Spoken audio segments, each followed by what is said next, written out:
عن عبد الله بن قرط رضي الله عنه قال قال رسول الله صلى الله عليه وسلم أول ما يحاسب به العبد يوم القيامة الصلاة فإن صلحت صلح سائر عمله وإن فسدت فسد سائر عمله। হযরত আব্দুল্লাহ ইবনে কুরত রাদিয়াল্লাহু তাআলা আনহু হতে বর্ণিত আছে যে রাসূলুল্লাহ সাল্লাল্লাহু আলাইহি ওয়াসাল্লাম ইরশাদ করিয়াছেন, কিয়ামতের দিন সর্বপ্রথম নামাজের হিসাব করা হইবে। যদি নামাজ ঠিক থাকে তবে বাকি আমলও ঠিক হইবে, আর যদি নামাজ খারাপ হইয়া থাকে তবে বাকি আমলও খারাপ হইবে। عن جابر رضي الله عنه قال قال رجل للنبي صلى الله عليه وسلم إن فلانا يصلي فإذا أصبح سرق قال سينهاه ما يقول। হযরত জাবের রাদিয়াল্লাহু তাআলা আনহু বলেন, এক ব্যক্তি নবী করিম সাল্লাল্লাহু আলাইহি ওয়াসাল্লামের নিকট আরজ করিল, অমুক ব্যক্তি রাত্রে নামাজ পড়ে আবার সকাল হইতে চুরি করে। নবী করিম সাল্লাল্লাহু আলাইহি ওয়াসাল্লাম বলিলেন, তাহার নামাজ অতি সত্বর তাহাকে এই খারাপ কাজ হইতে রুখিয়া দিবে।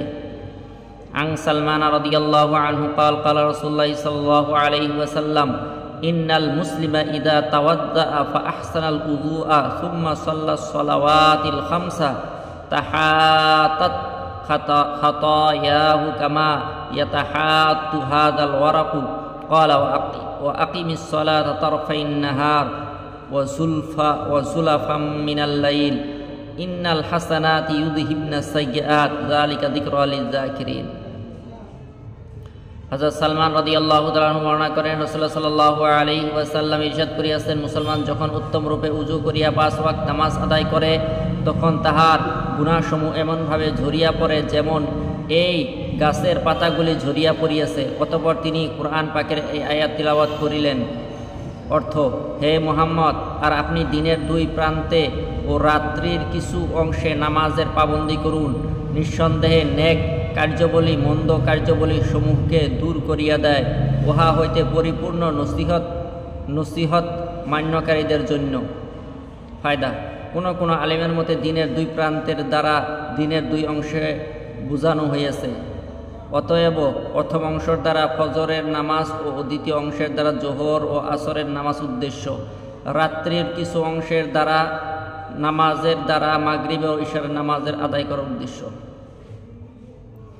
عن أبي هريرة رضي الله عنه أن رسول الله صلى الله عليه وسلم كان يقول الصلوات الخمس والجمعة إلى الجمعة ورمضان إلى رمضان مكفرات ما بينهن إذا اجتنب الكبائر। হযরত আবু হুরায়রা রাদিয়াল্লাহু তাআলা আনহু হতে বর্ণিত আছে যে রাসূলুল্লাহ সাল্লাল্লাহু আলাইহি ওয়াসাল্লাম ইরশাদ করিয়াছেন, 5 ওয়াক্ত নামাজ ও জুমার নামাজ বিগত জুমার নামাজ পর্যন্ত এবং রমজানের রোজা বিগত রমজানের রোজা পর্যন্ত মধ্যবর্তী সকল গুনাহের জন্য কাফফারা হইবে, যদি এই আমলসমূহ পালনকারী কবিরা গুনাহ হইতে বাঁচিয়া থাকে। عن أبي هريرة رضي الله عنه قال قال رسول الله صلى الله عليه وسلم من حافظ على هؤلاء الصلوات المكتوبة لم يكتب من الغافلين। হযরত আবু হুরায়রা রাদিয়াল্লাহু তাআলা আনহু হতে বর্ণিত আছে যে রাসূলুল্লাহ সাল্লাল্লাহু আলাইহি ওয়াসাল্লাম ইরশাদ করিয়াছেন, যে ব্যক্তি এই 5 ওয়াক্ত নামাজের পাবন্দী করে সে আল্লাহ তাআলার ইবাদত হইতে গাফিল ব্যক্তির মধ্যে গণ্য হয় না।